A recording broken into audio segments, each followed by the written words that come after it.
माढ्याची जागा सर्वत्र चर्चेत राहिली होती. भैया उमेदवारी आधीपासून चर्चेत राहिली होती. आता थेट मतमोजणीची निकालाची वेळ आली.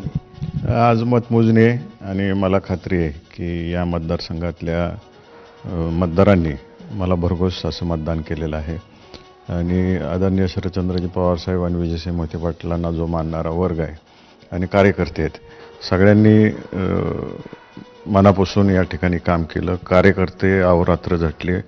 अगदी 87 वर्षांच्या कार्यकर्त्यांपासून ते तरुण कार्यकर्त्यांनी सुद्धा मनापासून काम केलं आणि यामुळेच मला 100% खात्री आहे की मी आज चांगल्या मताने निवडून येईन.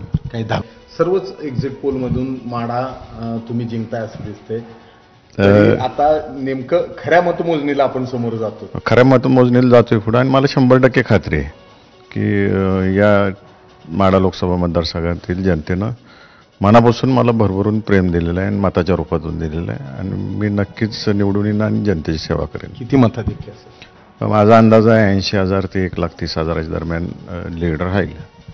कॅमेरामन आयुब कागदीसह सुनील दिवाण, ABP माझा, अकलूज.